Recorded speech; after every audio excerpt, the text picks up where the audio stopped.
Hi everyone, my name is Leila Bumbra and I am the Programme Manager for the Research Forum here at the Courtauld.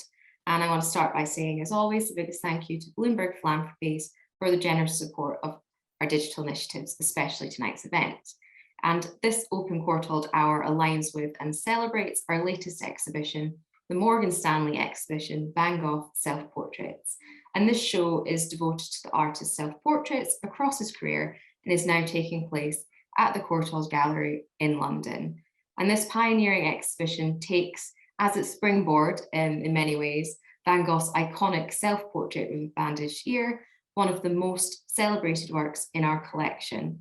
And it brings together around half of the self-portraits Van Gogh created during his short years as a painter. And I'm glad that so many of you have joined us to delve deeper into the motivation behind this special exhibition and also the relevance to it in London itself and Van Gogh's time here. And really, we wanted to have this special event to give you all the chance to experience the artworks and the exhibition virtually if you couldn't make it to London.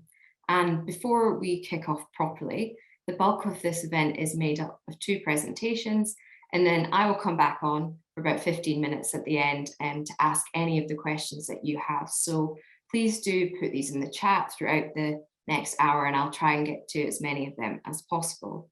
As well, it's great if you could get us on social media. We are on @CourtauldRes, so send us anything that you have, your feedback and your questions on that.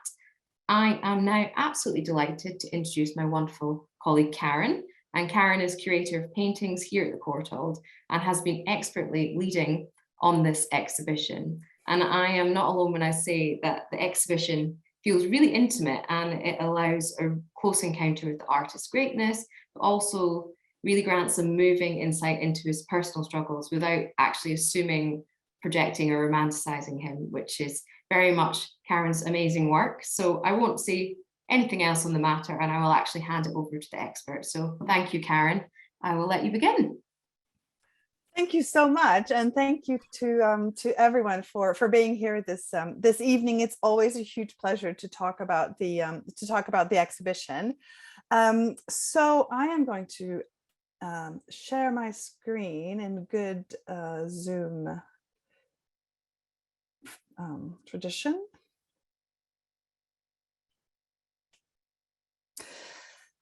So yeah, so this is the Morgan Stanley, the first Morgan Stanley exhibition, Van Gogh self-portraits. And as Leila mentioned, the Courtauld exhibitions always take as their, well, not always, often take as their point of departure an important work in our collection. And these small but focused and research-led exhibitions that we've been doing for over a decade and that have been widely acclaimed really allows us to delve deeper into this work, but also provide context and really highlight an aspect of art history and art in general that has been maybe perhaps a little bit neglected. And that's what we were trying to do here. Obviously, this is one of the highlights of the Courtauld, Van Gogh self-portrait with Bandaged Ear, and really one of the most beloved works in the collection. It was purchased by Samuel Courtauld, our founder, in Paris in 1928 for about £10,000, which was actually a large sum of money, but nowhere near what Manet's A Bar de Folie Bergère cost him. And here I'm showing you a slide of the work in Samuel Courtauld's billiard room, as he called it, or parlor. You really have to kind of, squint, but here it is on the right. In a photo from 1932, so the very year that the Courtauld was founded. I should say that actually Samuel Courtauld did not give his entire collection of Impressionists and Post-Impressionists to the Courtauld upon its foundation in 1932, but kept a few works for himself to live with. And indeed, Van Gogh's self-portrait with Bandaged Ear was one of those. He was very attached to it, and he bequeathed it to the Courtauld. So it came to us in after Samuel Courtauld's death in 1947. But the issue of Van Gogh's self-portraiture has actually been one that has been of specific interest to us for over a decade. And one of the most crucial and interesting things is Van Gogh is actually one of the most prolific self-portraitists in history, which I think maybe not, well, I certainly hadn't quite realized. He painted 35 self-portraits in 3.5 years. So that's an incredibly compressed timeline, and very, very few artists have ever come close. And indeed, Van Gogh has been most often compared in this regard to his fellow Dutchman, his compatriot, Rembrandt, who actually painted 40 self-portraits, as in addition to drawings and prints as well. But paintings, he made 40 of them. But that was over a span of 4 decades, 40 years versus Van Gogh's 3.5. So it's a really very different kind of timeline that we're talking about. On the slide I'm showing you a self-portrait by Rembrandt on the left that Van Gogh would have known. It's a beautiful self-portrait that is in the Louvre and was indeed in Van Gogh's time, and he talks about it and talks about seeing it in the Louvre. And on the right is one of Van Gogh's earliest self-portraits, and you can maybe see the homage maybe that he was rendering to Rembrandt in that regard. But what was most interesting for us is that actually self-portraiture had really come to define Van Gogh in the public imagination and in popular culture. We're just so used to, we think that we can, detect his features anywhere. And of course, there's a huge interest in his biography, in his dedication to become an artist against the odds, against little kind of commercial success and his own personal mental health struggles. And so his self-portraits have often been interpreted, but actually, I hope this exhibition will show misinterpreted, as these unmediated expressions of his thoughts and emotions and psyche, that in a way he was just pouring out his tortured self onto the canvas. He couldn't help but express himself in that way. But actually, oh no. Yes. And actually that was the case that is how the self-portraits were interpreted very early on. And here I'm showing you a quote from a critic, a French critic, that was written only 3 years after Van Gogh's death. And you can see that he actually talks about one of his self-portraits as a compelling confession, compelling a confession. So it's really this idea that that the self-portraits will give you this direct kind of line into Van Gogh's work. But actually, I very much hope that by the end of this hour and when you come see the show, you'll realize that it's a much more complex, nuanced, and interesting topic. So when we set out to do this, to put together this exhibition, we were surprised to find out that actually there had never been an exhibition on this topic in the past. There had been 2 exhibitions on self-portraiture, but they incorporated works only from the Parisian period. So the 2 years that Van Gogh spent in Paris, and so you can see the catalogs of these exhibitions. So one was in 1960 and the other in 1995, so quite a while back. But we really wanted to really examine the full span of Van Gogh's career and include the works from the south of France, which indeed is the case for the Courtauld work as well. And actually, when we started putting the show together, we realized why there hadn't been an exhibition on this topic. And that is because it is very difficult to gather all of these works in one place. They are the highlights of their respective institutions. They're incredibly prized and very rarely lent. And so we're incredibly grateful to the lenders to have kind of, allowed these works to come to us, and the show will not travel. This is really the only venue for it. And as I said, very wonderfully, our reputation for making these very small but research-led shows really preceded us, and so they knew that we were going to do, I hope, justice to this very interesting topic. And so, as I mentioned, our show is really the first to include the full range of his self-portraits. So the earliest is this wonderful work made in Paris in 1886, end of 1886. And then 3 years later, this really stunning self-portrait from his time in the south of France in Saint-Rémy. And also we have one of two of the works on paper, self-portraits, works drawn self-portraits. It's very surprising that only two sheets are known, actually, because Van Gogh was such a committed draftsman. But as far as we know, there's only two drawings of his own features.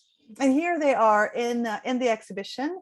So the earliest work and the drawing on the left, and then you can see through to the following room the later works. I just wanted to put up a map very briefly, because Van Gogh is actually very difficult to keep track of. He traveled and lived in so many places, and so you can see the full list here. And so he, just as a kind of reminder, he was born in a town called Zundert, where his father was a minister in the southern Netherlands, and that's my lovely big arrow here pointing to one. But actually, he traveled, yes, hugely, including, of course, to London, and we'll have a chance to hear so much more about this thanks to Livia very shortly in this hour. And actually, Van Gogh was, before he decided to become an artist, relatively late in life, at the time, at the age of 27. He had been an art dealer, a preacher, and also a school teacher, and had lived in Belgium, the Netherlands, of course, and England. But the period that really interests us is Paris, and the south of France that you can see below, because very surprisingly, he actually only started making self-portraits when he arrived in Paris. He moved there in 1886 to live with his brother Theo, who was actually a very successful art dealer and was living in Paris at the time. So even though Van Gogh had been an artist for about 6 years, so his career is actually relatively short. He started, kind of became a professional artist in 1880 and died in 1890, so 10 short years. He only started making self-portraits 6 years in, when he arrived in Paris. And so one of the reasons, I think, that, well, one of the questions, let's say, that we had is why did he start then, and why did he make so many in such a short amount of time? As I said, Van Gogh was between 33 and 36 years old.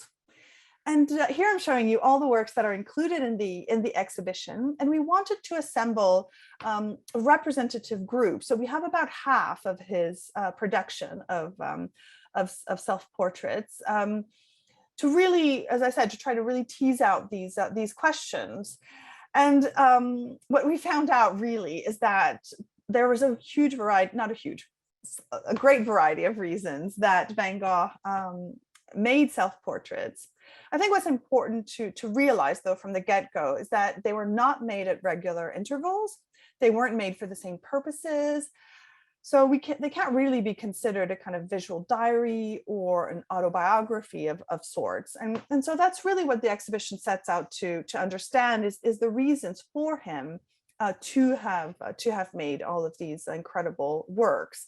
And so those main reasons are he used his own features as a kind of conduit for stylistic experimentation. So this idea of trying on these new these new styles that he was discovering as he arrived in Paris, which was really kind of bathed in Impressionism and Pointillism. So these little dots, we'll talk about this a little bit later.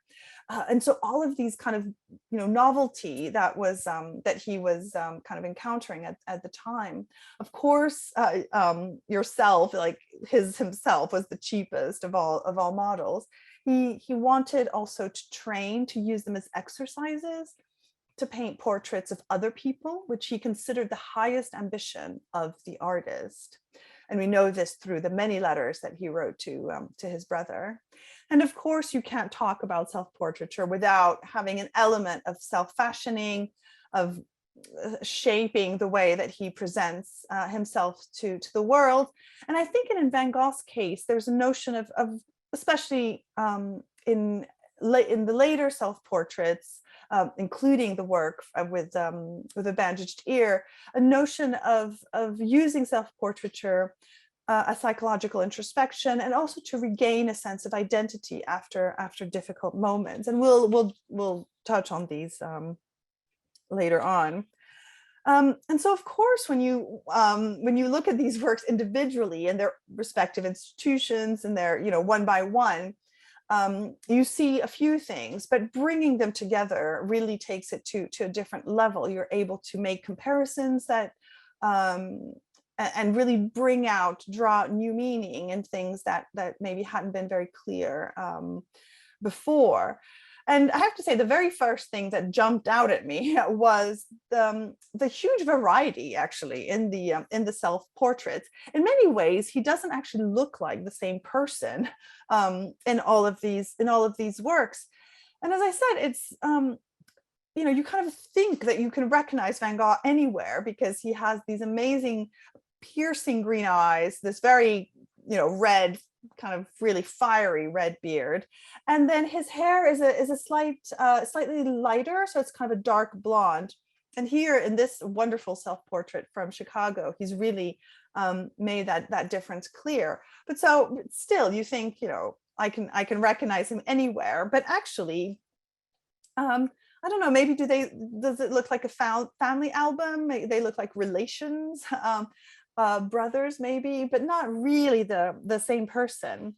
And crucially, that is because Van Gogh was not going for a perfect likeness or a kind of absolute accuracy in his depiction.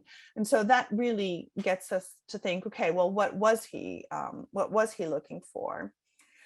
And he wrote to his sister, Wilhelmine, that, and I'll read you the quote: "To my mind, the same person provides material for very diverse portraits."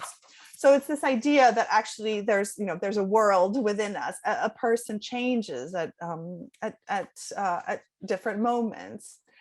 And indeed, what's oh, my slide is being a bit slow, but it'll come up.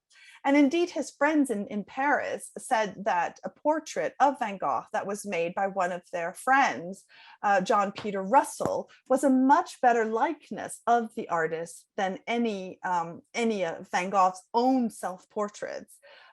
So that's quite telling, I think. We only have one photograph of Van Gogh. Here he is at age 19. So again, quite difficult to compare with the self-portraits.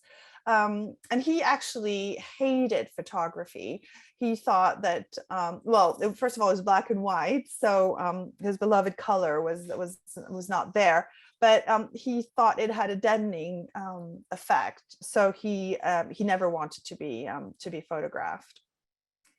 So, in addition to this huge variety of kind of ways that he's represented himself in his features, I think there's also a huge variety in his attire and his clothing.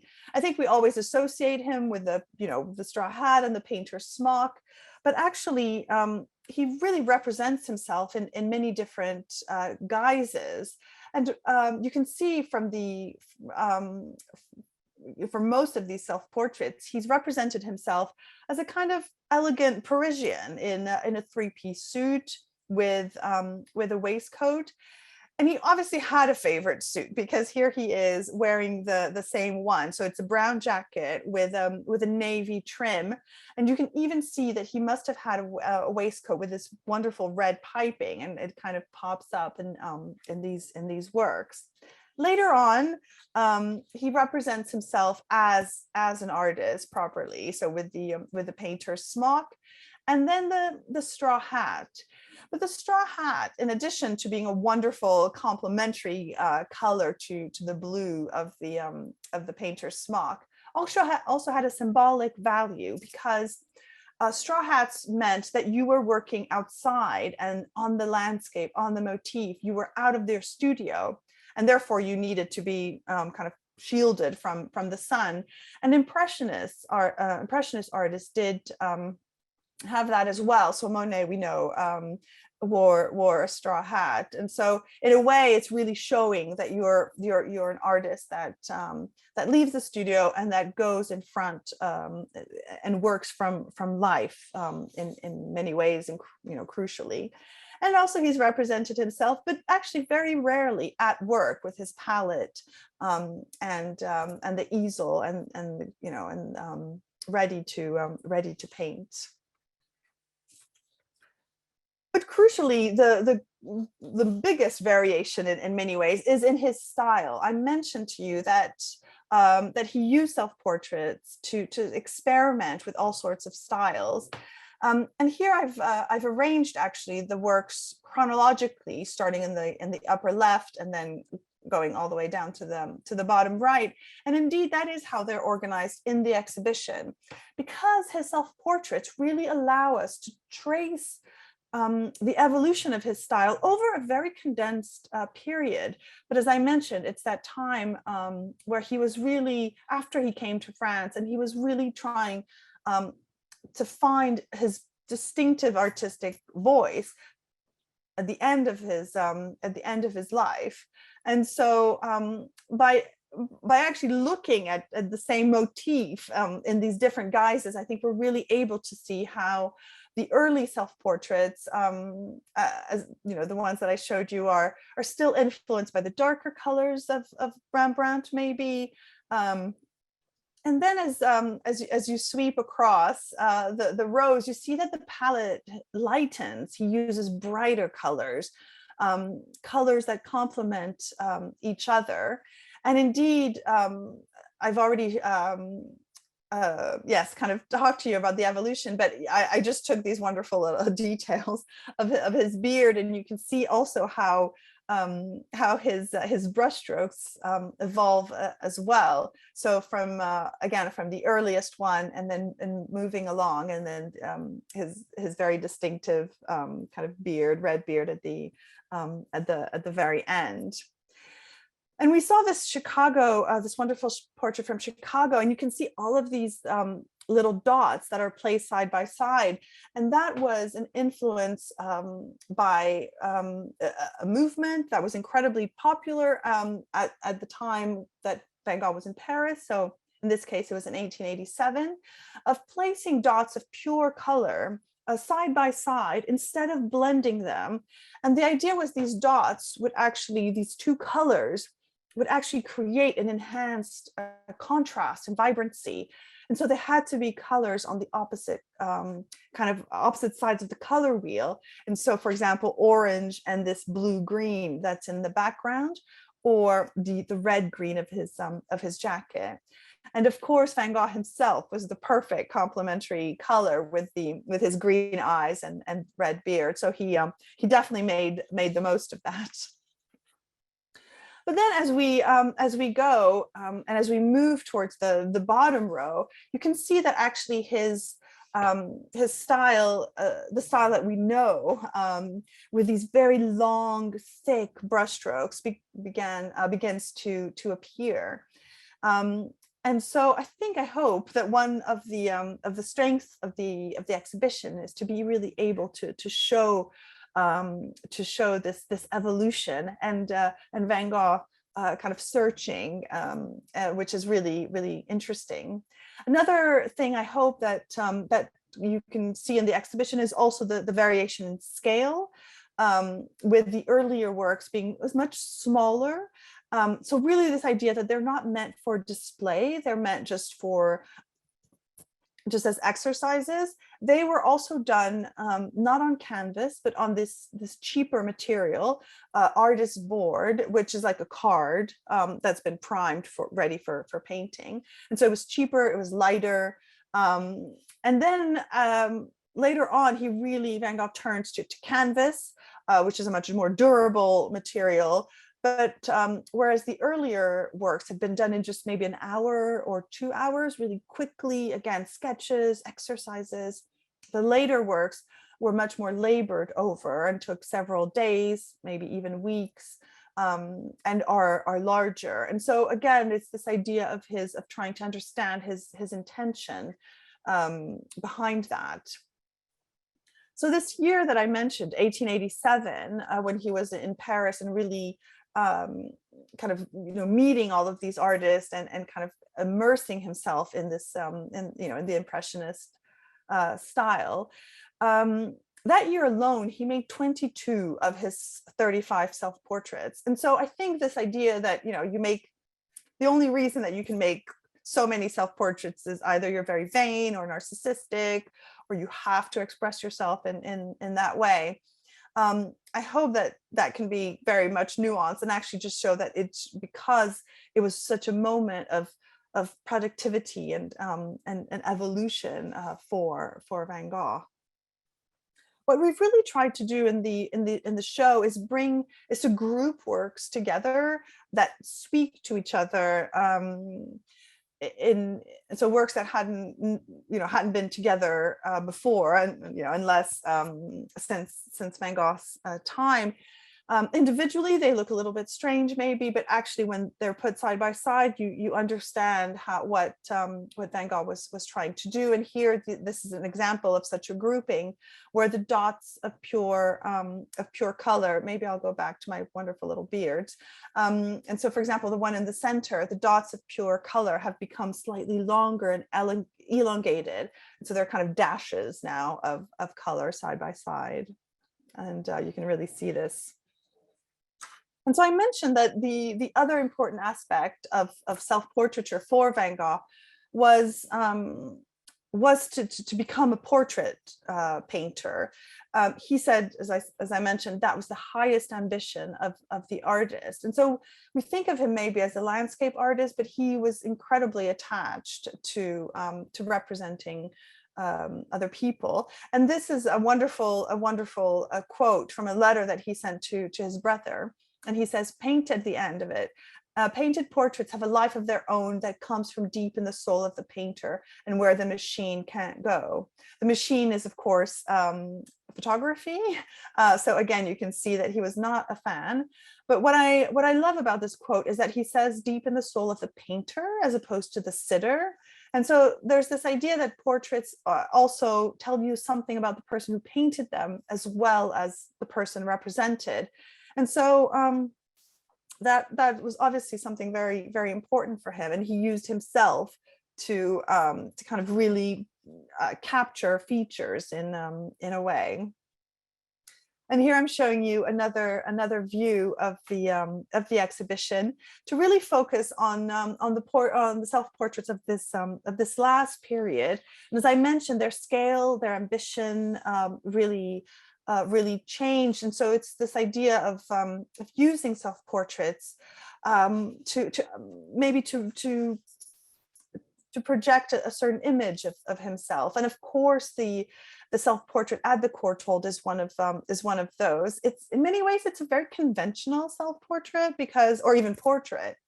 There's, the bust length image of the sitter, and then behind him these symbols, these attributes. And so you have to kind of decipher their meaning. So on the one hand, obviously it's a canvas on an easel that has been started. So it's this idea that he's at work. And then on the other side is a Japanese woodcut that was a very important source of inspiration for him. And so he's really showing you his kind of, what's important to him as an artist. But of course, what's very unconventional in this work is the very prominent bandage on his ear. He could have shown the other side, but here the bandage features quite prominently. And this work was made only a week after he returned from, he was released from hospital in Arles in January 1889, after he had mutilated his left ear, which appears here as the right, but that's because Van Gogh, as I said, always worked in front of the motif, and so always looked at himself in a mirror to paint himself. And this mutilation probably happened following a dispute, a kind of fight with his fellow artist and housemate Paul Gauguin, who had come to the south of France to work with him, and so out of distress, probably, Van Gogh cut off a large part of his ear. But I think what's very moving and fascinating is that this is one of the very first works that he does when he's back. He's back in this empty house. It's winter, it's January, but here it's an incredibly powerful statement, the self-portrait, that he is looking at his injury, but is also back at work. And he sent this self-portrait to his brother Theo in Paris.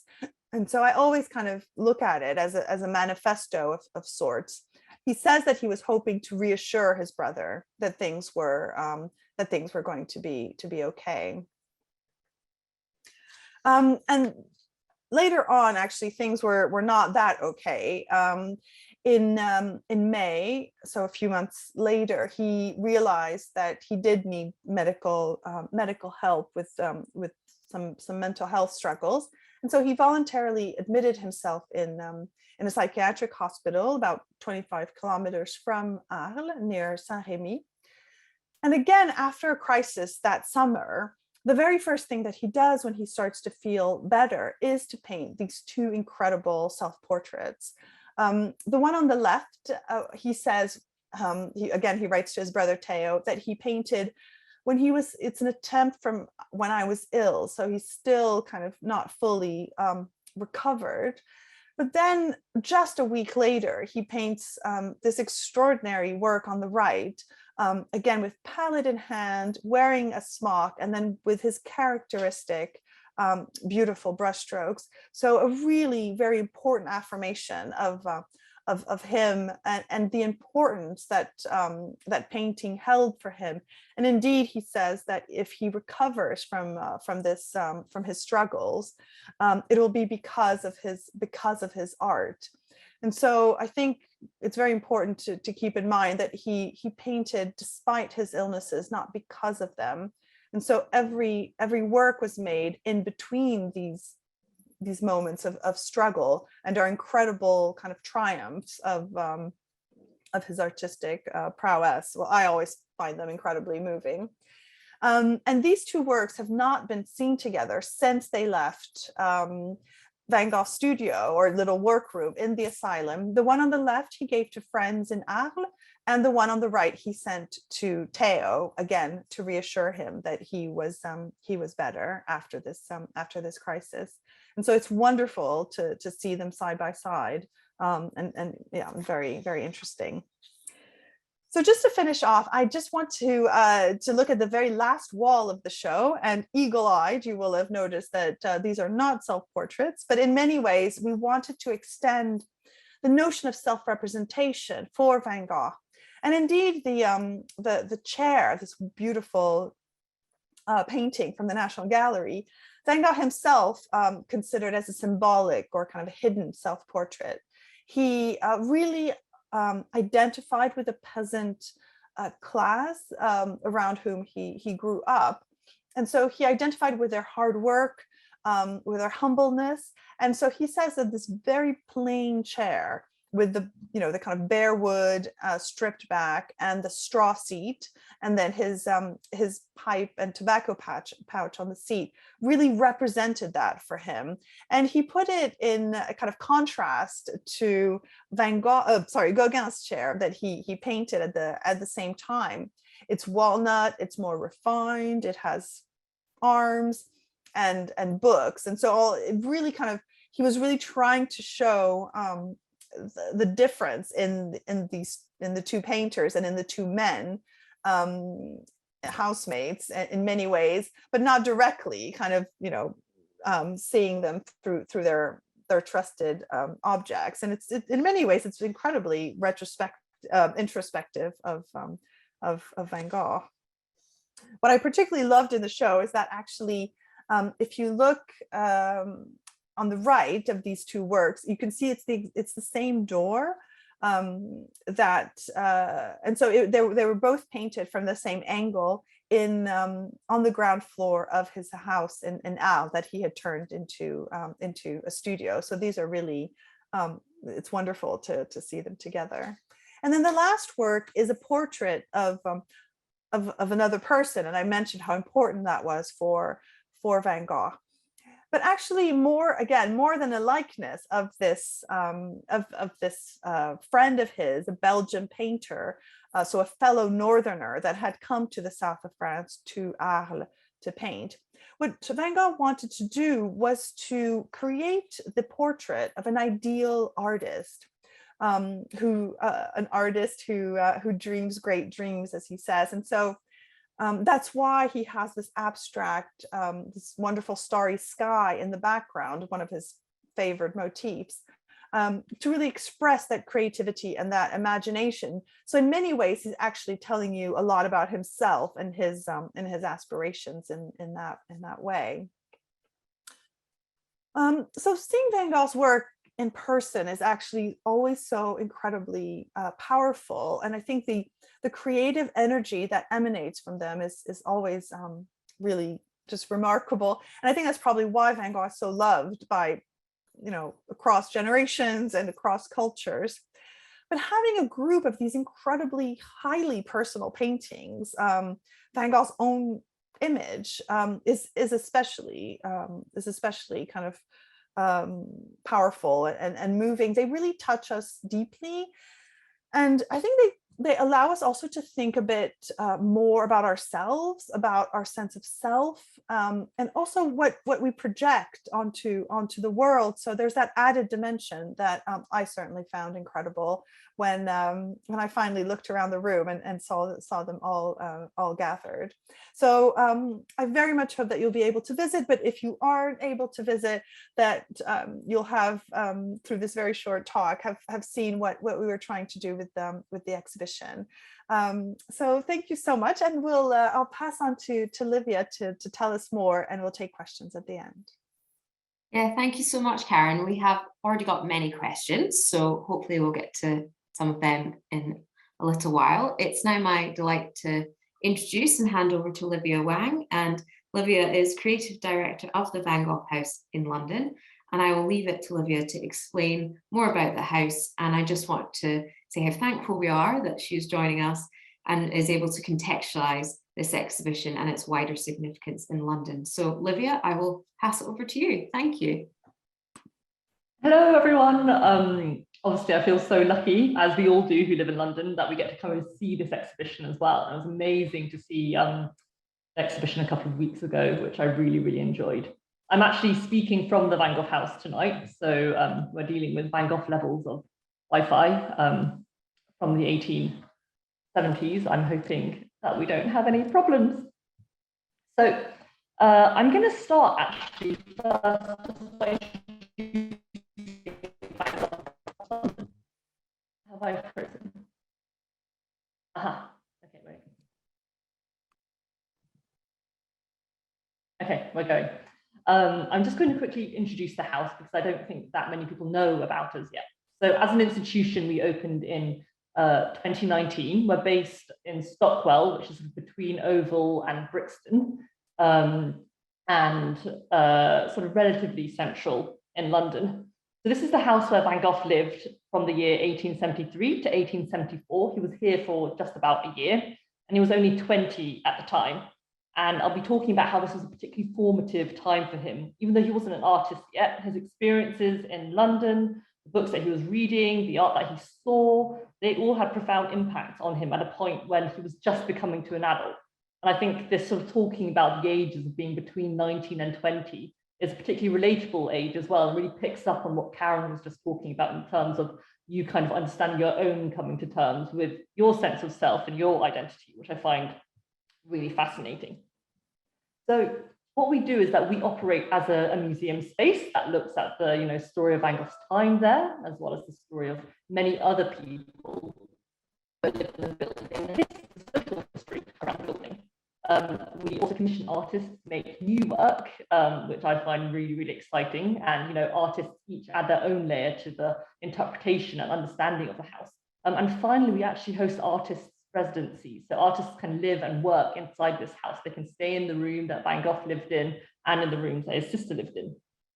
And I just put these two photos up side by side because you can see actually how the house had actually fallen into dereliction in the 2000s, and it was a huge lot of work to conserve the property, to allow the building to tell its own story, and to bring it into a safe space for public usage in 2019. Unfortunately, we did open just before coronavirus, so that sort of scuppered our plans a little bit.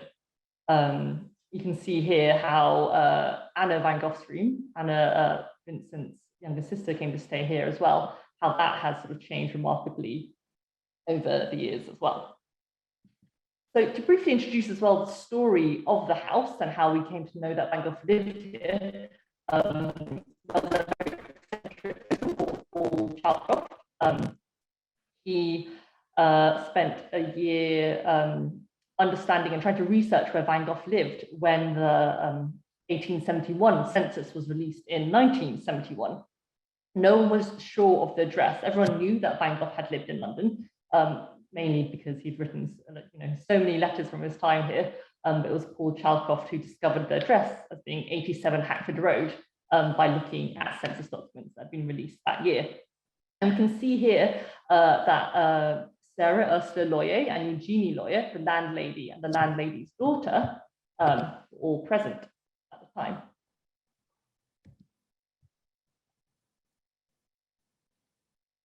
There were lots of, from the 70s, there were lots of sensationalist stories that were shared around, Van Gogh's relationship with the landlady's daughter and whether or not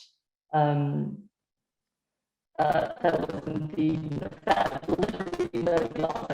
But looking through these paper clippings from the 1970s does make one laugh a little. This is a photograph of Van Gogh's landlady's great-granddaughters in front of the Bupak when it was unveiled. And this is a drawing that was found in their family collection, at first attributed to Van Gogh, but then in 2010, I think it was de-authenticated. Despite this, I really love the drawing. We know that it's a drawing of what the house looked like when the Loyer family lived there. And what's fascinating is that you can see the house looks basically exactly the same as it did then. So missing the buildings to the right of it as they had been destroyed during the Blitz. So now we'll move on to the main topic of tonight's talk. And the first image I was going to share actually was the same photograph of Vincent aged 19. And this is what he would have looked like just before coming to London.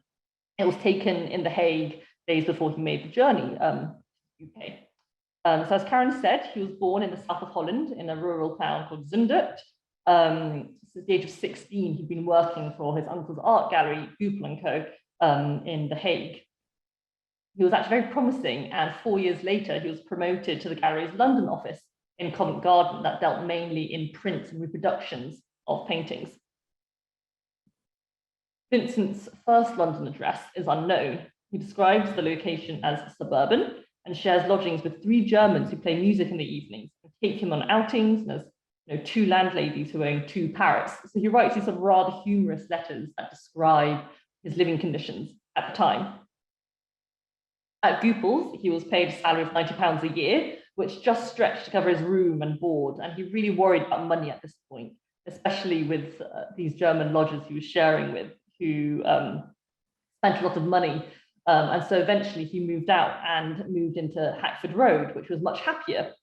The landlady and her daughter actually spoke French, which would have made him feel particularly at home at this point. This letter to Theo, his brother, on the screen at the moment, contains a great description of what his room is not like. He says, "Oh, how I'd like to have you here, old chap, to see my new lodgings, which you'll have heard about. I now have a room, as I've long been wishing, without sloping beams and without blue wallpaper with a green border. It's a very diverting household where I am now, where they run a school for little boys." So this is that room now. You'd have to imagine it more as a bedsit and not having a king-size bed in it. There would have been a single bed, a table for writing, a washstand. Who'd have essentially lived in this room, as it were, almost like a student flat, or all of his activities would have taken place in there. He might have even eaten in his room. Every day, he would have walked to his work in Covent Garden, and actually he boasted that it only took him 45 minutes, which when we run walking tours takes about 2 hours. So you can imagine how fast a walker he was. It also reminds us that actually the letters shouldn't be taken as fact, but much like the self-portraits, a kind of projection of himself or what he wanted his parents or his family and friends at home to think he was up to. So each morning he'd cross the river at Westminster Bridge, where you can see here with the red dot is. He'd start work at 9 and finish at 6 during the week, and at 4 o'clock on Saturdays. He'd spend the evenings walking, writing letters, reading. The first letters he wrote were very observational. They talk about a Londoner's way of life, how people commute on trains from the suburbs, and talk about trips to Dulwich Picture Gallery. One of my favorite letter quotes that give you a sense of, Van Gogh trying to form his own taste and ideas of how to behave in London is, "I haven't yet been to the Crystal Palace and the Tower, nor Madame Tussauds. I'm not at all in a hurry to go and see everything. For the time being, I have enough with the museums, parks, etc., which attract me more." So he's avoiding the big tourist attractions and instead visiting the British Museum, the National Gallery, the Royal Academy. He also particularly likes to go to Rotten Row and watch the riders in Hyde Park. As we'll touch on later, London is also where Vincent develops a liking for walking, and he tells Theo, "I always continue walking a lot and loving nature. So that's the real way to understand art better and better. Painters understand nature and love it and teach us to see." Not only did Van Gogh walk a lot and hugely enjoy observing nature and city life, he was also deeply affected by British literature. He read Currier Bell, George Eliot, John Bunyan, but was most deeply affected by Dickens and his portrayal of the wealth gaps of Victorian society. He began to write in his letters, sort of forming his own idea of politics and how he believed that art had, a social purpose. And thinking about this wider social purpose of the literature and art he was consuming at the time, I think it's quite a good moment to think about how Van Gogh would have fitted in within the wider context of London at this point. What was the London that he actually landed in? So this is an image or a map from 1820s showing the location of Hatfield Road, where Van Gogh would have been living, but 20 years before he got here. I'm just going to zoom in a little bit. And you can see 50 years later, suddenly this area completely changes and becomes extremely built up. So Van Gogh would have actually landed in a kind of Blade Runner-like landscape. It would have seemed so futuristic to him at this point. London was 30 times the size of The Hague, and all of these buildings would have been bright white and looked sort of like brand new, kind of much like how we experience places like Nine Elms in London now, I suppose. And then I dropped in the Booth poverty map because this sort of gives us a slight understanding of the social makeup of the area he was living in as well. Even though this is from the late 1890s, so almost 30 years after Van Gogh was here, we understand that this area of South London was actually rather middle class, well-to-do. Similarly, Van Gogh, having grown up in a middle-class home, he was shocked by the poverty in the streets of London, much like other artists and writers who wrote about and visited the city. Obviously, the Victorians were known for their interest in social economic reform, and this was obviously reflected in the visual culture of the time. Van Gogh saw this particularly in the form of the black and white, so black and white illustrations printed through the technique of wood engraving. London was the international centre for these illustrations, with newspapers such as the London Illustrated News, the Graphic, being key distributors to a mass audience. So these illustrations were printed in newspapers and were really, really popular by huge numbers of people. The printer for both of these papers was based on the Strand, and just a few minutes walk from where Van Gogh was working in Guggenheim. So he actually writes about going to see these newspapers drying in the windows of the printers. He really admired these engravings, both for the subject matter and their use of line. He saw that the technique of the engravings and also how the image, was available to the masses and printed, gave wood engravings a particular social purpose. These particular prints in the drawing are illustrations by Gustave Doré, who was a French illustrator, and his series London, a Pilgrimage was published in 1872. So just around when Van Gogh's in London as well. He published 180 engravings, and they portrayed the extremes of life in the city with a sensational degree, from soup kitchens and opium dens to the auctions and balls of the wealthy. Van Gogh loved these illustrations. I can't reiterate them enough, and he collected them throughout his life and writes to his friends about them too. So whilst London was also a place where Van Gogh was starting to form his sense of taste, his political values, and was really kind of becoming an adult, you still got to remember that he was 20 and still virtually a boy at this point. And a lot of his correspondences suggest a want to fit in. So he writes home saying that he needs a top hat, and as that's what everyone else is wearing. Vincent's parents and their letters also give a sense, how worried they are and how they treat their son. They're constantly worried, and they write letters asking about, who's cooking him breakfast. There's a letter from his mum that says, "I'm always afraid that, especially when Anna is away, Vincent will not take good enough care. He really is so thin." And after sort of a whole series of really, really long walks that it takes, his father writes to Theo and says he wishes he would not go on such long walks. And there's a particular quote from the father, which is, "I fear that his appearance will suffer and that he'll become even less presentable." So from these kind of snippets into family life, we understand that there was actually maybe a lack of self-confidence in this young Vincent. So on, some aspects, he's gaining confidence, and on some aspects, he's sort of wobbling a little. And after about a year living at Hackford Road, things sour, and in August 1874, Vincent and his sister move out of the house. A telling letter from his sister says, "When people don't live up to their expectation he has formed of them prematurely, he is so disappointed that he throws them away like a bouquet of wilted flowers." I think that sense of being disappointed in your heroes is such a relatable symptom of growing up. So after this, he moves rather downhearted to work in Paris, where he's, in the new year of 1876, is dismissed from his job at Courtauld. Kind of lost and a bit of sort of without motivation, he then takes up a job in Kent as a teacher and gets moved back to the UK. However, at the end of 1876, he moves back home to the Netherlands for Christmas, and his parents are really worried about him and ask him to stay behind. Van Gogh's time in Britain left a really clear impact on him, he refers to its landmarks and to the writers and artists he met there for the rest of his life. And this is a particularly beautiful letter of his, where he draws a sketch of Westminster Bridge from memory. We can also quite literally see the influence of London on Van Gogh as an artist. So in 1882, when he was living in The Hague, he began to prepare portfolios of his own drawings of peasants, diggers, and miners, and the impoverished, captioning these black and white drawings in English with the idea that he might actually return to London and be an illustrator there.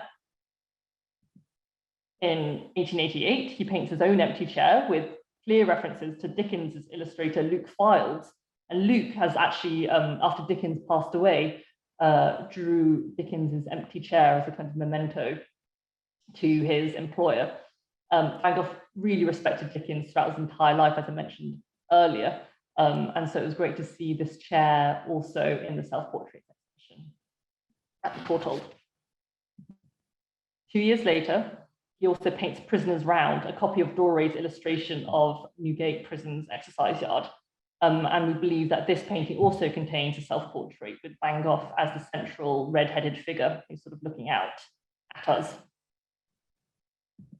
And so thank you so much for listening. I thought I would end my presentation on Van Gogh's London and how London impacted him with this particular letter quote, which I think is particularly sort of says a lot about that sense of growing up and, you know, like I was saying earlier, how you can be certain in some areas and quite unsure of yourself sometimes in others. He says, sometimes I start to believe that I'm gradually beginning to turn into a true cosmopolitan, meaning not a Dutchman, an Englishman, or a Frenchman, but simply a man. And this was written from his room at Hackford Road. And I think that was quite a sort of fitting way to link his time in London to the self-portraits that we were talking about earlier. So thank you very much for listening, and I'm going to stop sharing my screen now. Thank you so much, Olivia. We had to turn your camera off. Sorry, your internet went a bit funny, but I will let you turn it back on and ask Karen to come back for the last 5 minutes, and we'll try and run through all the many questions we have. And the first one, we had quite a few comments and questions about the artist's choice of self-portraits, and Martin recollects reading that Van Gogh was a timid and shy person who found it difficult to approach others and wondered whether that impacted his choice to not use models. And also Suzanne and Elliot were asking about his finances and if that impacted his choice as well. So I don't know if either of you want to take that. Yes, I can start taking it. Yes, no, those are excellent questions. And indeed, Van Gogh in his letters to Theo is constantly saying, oh, for want of models, because I lack models, I'm forced to make self-portraits to, as I mentioned, to kind of train and to try to become a portrait painter. I think you maybe have to take that a little bit with a grain of salt, because actually I showed you a portrait that a friend of his, as you know, had made of him, and so he could have reciprocated. He had artist friends. He could have, his brother could have posed for him. So when he says that he only did self-portraits because he couldn't find anybody else, I think we have to, kind of think about that a little bit. And it could be that indeed he was more comfortable with himself, especially when the works are really just stylistically kind of experimentations. So no, that's a very good observation. I think we have to kind of think about that. And indeed, in the south of France, he made fewer self-portraits, and he found more people to pose for him. So that is something to think about, and we do discuss it in the catalog. In terms of the finances, his brother actually gave him an allowance ever since he became a painter. So he kind of basically sponsored him for 10 years, and so he wasn't absolutely destitute. He did have this allowance, but he was careful with money. I'm not quite sure that would be the main reason, though, for him not to have sought out models, because actually you could get people to pose for you for very cheap in Paris. What do you think, Livia? Yeah, no, I really enjoyed those questions as well, and I totally agree. I think sort of money wasn't always a sort of defining circumstance in many ways, because actually there are so many other ways transactions could happen. And it kind of makes me think about how people are always sort of fixated on the sales of his paintings, and actually he traded lots of paintings as well. So in my mind, that sort of links to what you were saying about models and friends, and the fact that it didn't always have to be a monetary exchange as well. Amazing, thank you both. This is a question that's just come through from Hannah. What happened to his sister? And I don't know the answer to this, so I would love to know more. I might start on that just because we've, there's a really brilliant writer, Willem Jan van Linden, who's written lots about the Van Gogh sisters. And they're just really fascinating people. I might get some of my facts wrong here, but he had 3 sisters, and they each sort of ended up having really sort of different and fascinating lives within themselves. So Anna is the one that I know most about, because she also lived in this house, and she came to London to train to be a governess. And a kind of nice anecdote is the fact that she actually failed her French exams in the Netherlands, and her parents sent her to London to find teaching here, and she ended up teaching French in a school in Welwyn. And there's an amazing sort of walk that Van Gogh takes from Ramsgate, where he was a teacher, to go visit his sister in Welwyn, where she was a teacher, and it takes him about 4 days to make this walk. But maybe Karen can follow up with, not to put you in the hot seat, with Wilhelmine. And who was the third sister? Lise. Lise, yes. Yeah, no, it's fascinating. Actually, the whole Van Gogh family is absolutely amazing, and indeed Theo's wife as well, Jo Bonger. So anyway, we'll need another hour, another hour on that. Yes, Wilhelmine actually ended her life in an asylum as well. So I think there's another like maybe a genetic component to the mental illness in the family, that he was very close. Vincent was very close to Will, but she obviously also struggled and lived with for a time with the parents, and then had to go into hospital. So yeah, and Lise actually, yes, married and quite well, and had a relatively bourgeois life. So yeah, they're all kind of absolutely fascinating characters. Amazing, thank you both. I guess we should run a whole separate event to think about that. Don't give me ideas, I'll start plotting that. But I'm just looking at the time, and I think probably a few more minutes to ask something that's come up quite a lot. It's about how we got all of those paintings into the Courtauld, and if it will travel after it's been at the Courtauld. So Karen, I don't know if you wanted to answer that quickly. Yes, no, I'm very happy to. As I mentioned, the exhibition is not traveling. And that is because, yes, each work was really just loaned to us for this very short amount of time. And yes, it's really thanks to the generosity of these lenders. So really from all over. So we have 6 works from the Van Gogh Museum in Amsterdam, which has the collection that stayed with the family, and then works from Paris and from the Musée d'Orsay, and also from the States, so Chicago, Washington, Wadsworth, Detroit, because these works were then sold.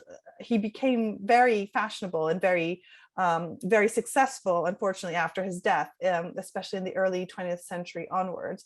And so these works are widely dispersed. So it was as I said, the lenders actually were all very receptive. The tricky thing was actually making sure that all of these works were available at the same time, so that we could all show them together, and especially this selection that we were very, very keen on. Great, thank you. A lot of people are saying how much they appreciate being able to hear from you both when they can't actually come to London, so that's really lovely to hear. But I think that's probably all we have time for. I'm sorry we couldn't get through all the questions. There were so many in the chat. But yeah, thank you again to Bloomberg for supporting our digital events, and also to Karen and Livia for your expertise this evening, and for everyone from joining us. I can see that lots of people have come from all over the world, so it's really great. Stay in touch with us, and you can find everything about our exhibitions and our other Research Forum events via our website, and also check out what Livia and her team have on their website too. But yeah, thank you all. I hope to see you all very soon. Bye for now. Thanks. Bye.